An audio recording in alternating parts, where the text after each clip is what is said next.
বিলাইট তো যে জাতিরে আল্লাহ সৃষ্টি করিয়া ই জমিনের মাঝে সম্মানী না করিয়া সৃষ্টি করার আগে ই জাতিরে জগৎবাসীর উপরে সম্মানী করে লাইছে। সৃষ্টি করিয়া সম্মানী না সৃষ্টি করার আগে সম্মানী? আল্লাহ আস্তে জবান খুলিয়া জুড়ে কইতে হইব, সৃষ্টি করার পরে সম্মানী না সৃষ্টি করার আগে সম্মানী করি? আগে সম্মানী করেছে। ওয়াইজ ক্বালা রাব্বুকা লিল মালাইকাতি ইন্নী জাইলুম ফিল আরদি, বানাইবার আগে হও মিটিং গো কইলিছেন এরারে আমি সম্মানী প্রতিনিধি নেতা খলিফা বাদশাহ বানাইয়া এরারে আমি দুনিয়ায় ফাটাইয়া। সুবহানাল্লাহ। সৃষ্টি করার বাদেই না আগে? আগে কইলিছে। যে জাতিরে আল্লাহ তাম সৃষ্টি জগতের মাঝে শ্রেষ্ঠত্বর অধিকারী হল্লা, যে জাতিরে স্বয়ং আল্লাহ তান কুদরতি আদ দিয়ে সৃষ্টি করলা, যে জাতিরে এই জমিনের মাঝে সবচেয়ে সুন্দর করে সৃষ্টি করলা। সুবহানাল্লাহ। শ্রেষ্ঠত্বর অধিকারী আল্লাহর কুদরতি হাত দিয়া সৃষ্টি, সবচেয়ে সুন্দর সৃষ্টি। সুবহানাল্লাহ।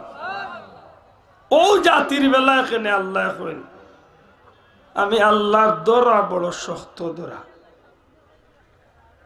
আল্লাহ গরু ছাগল রে কইছেন না, আল্লাহ আশ মুরুগরে উদ্দেশ্য করিয়া কইছেন না যে আমি ধর্ম খুব শক্ত করি ধর্ম। আল্লাহ মানুষরে উদ্দেশ্য করিয়া কইন তোমরা আল্লাহর দরা বড় শক্ত করি ধরা। আমার ভাই আইনতে আমার যে বিষয়টা দিছেন ও বিষয়ের উদ্দেশ্য করি আমি ও আয়াতের সামনে রাখিয়া কিছু মারতাম চাই।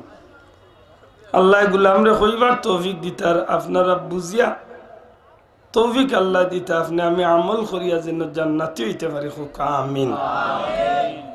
আমার বন্ধু সকল আবারও আমি জুড়াতে অনুরোধ করবো, অনেক ভাই আইনতে মনে করেন যে পর্দার বিষয়টা মাতলে মনে করে হাসা যায় বেশি। আল্লাহর কসম দিয়া কইলাম ইলা মনে কিচ্ছু নেই না জানো, ইলা মনে নেই না জানো।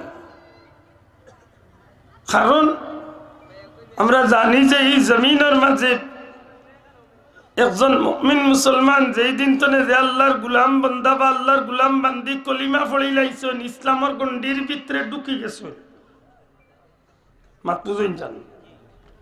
একজন মানুষ যখন মুমিন বনি যায়, মুসলমান বনি যায়, ইসলামের গণ্ডির ভিতরে ঢুকি যায়, তখন তার উপরে সাথে সাথে দুইটা ফরজ বর্তায়। কয়টা ফরজ? আল্লাহ আস্তে জুড়ে কইতে হবে কয়টা? দুইটা। এক নম্বরে ফরজ হইল তাই নামাজ পড়তে হইব, তার উপরে নামাজ ফরজ। পাশাপাশি 2 নম্বর ফরজ হইল তার উপরে রোজা ফরজ। এরপরে আছে আরো 2টা, তবে ইগুন্তর লগে শর্ত প্রযোজ্য। মাতই না, শর্ত আছে, ও শর্তে ফরজ হইতে পারে না হইতে পারে। কলিমা পড়ার বাদে ইসলামের গণ্ডির ভিতরে ঢুকার বাদে একজন মানুষের লাগি প্রথমত ফরজ কয়টা? 2টা। নামাজ রোজা, নামাজ রোজা।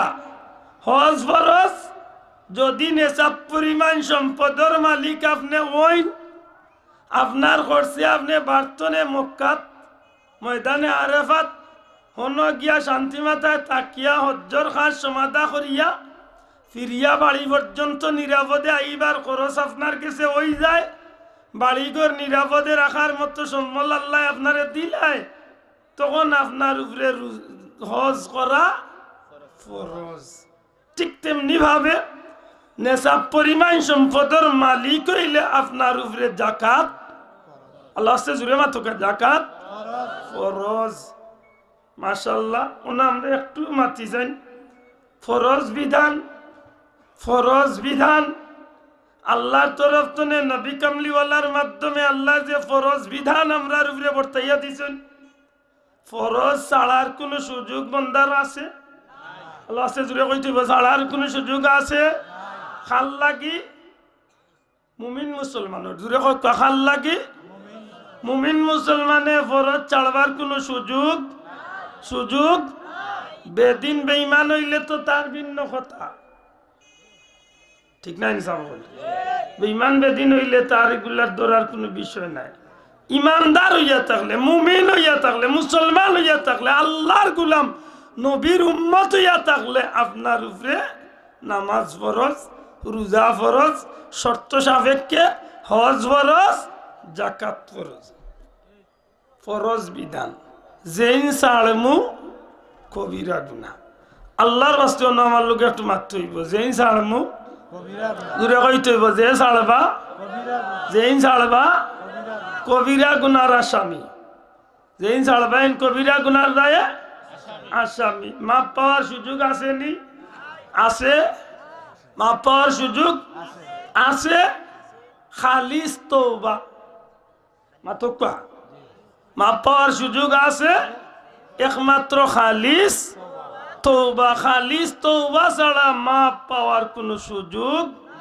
নাই খালিস তওবা কেমন তওবা তাওবাতুন নাসুহা একেবারে দিল সাফ করিয়া তওবা আল্লাহ যা করছি গুনাহ আর করতাম না মন তো নে ভিতর তো নে একেবারে পরিষ্কার করি আল্লাহ নমাজ চারছি আর কোনোদিন চারতাম না যদি নিয়ত থাকে বলে আইসু ওরা তো রাত খান দিলাই খাইল বিয়ান তো নে আরবার জেলা আসি আল্লাহ হইছিম তে তো বইব নি বিলাইট তওবা এগো বিলাইট তওবা বিলাইট তওবা খানে বুঝেনি মাছ বিরান খাইয়ে একসব খাইয়ার বাদে আরবার গিয়ে জিফরা ফুরা ফুসিয়া বুঝাই তওবা করে আরবার ইয়া মাছ বিরান খাই ও খাইছিল তুইছে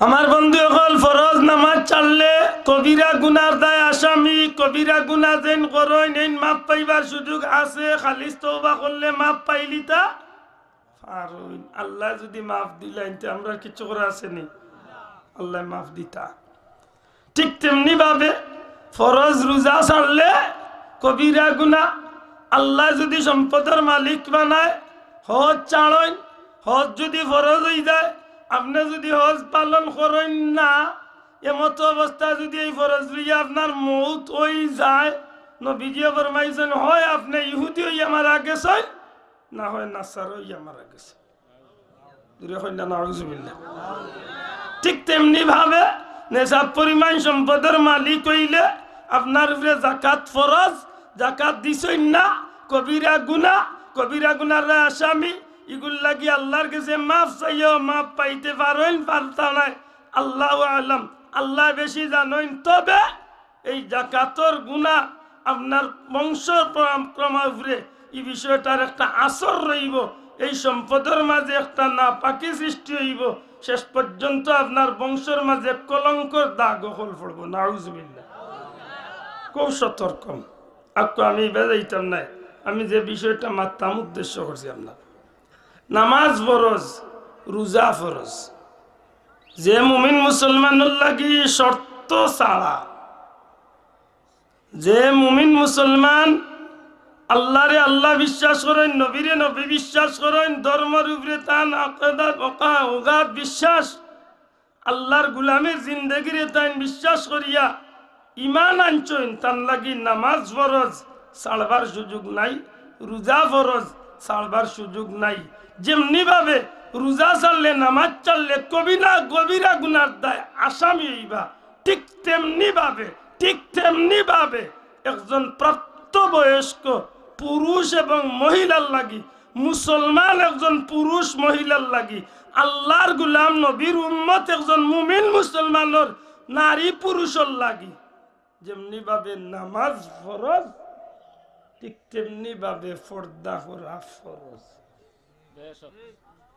বুঝিয়া তাহলে জুড়ে কইতে হইব ঠিক জুড়ে কইতে হইব ঠিক বুঝিয়া কইছেন তো আশা করি আমি 3 বার করে কথাটারে দুয়াস নামাজ ফরজ রোজা ফরজ ছাড়বার সুযোগ নাই ছাড়ই কবিরা গুনাহ মাপ পাইতা তওবা করক আল্লাহ চায় তো মাপ পাইতেও পারেন নাও পাইতে পারেন ঠিক তেমনি ভাবে আপনি মুসলমান হইয়া থাকলে আপনি পুরুষ প্রাপ্তবয়স্ক পুরুষ আপনার লাগি পর্দা করা ফরজ আপনি মহিলা মুসলমানের মেয়ে আপনার লাগি পর্দা করা ফরজ ছাড়ছয় কবিরা গুনাহ কোকা ছাড়লে দূরে কইতে ছাড়লে কবিরা গুনাহ মাপ পাইতা চাই তওবা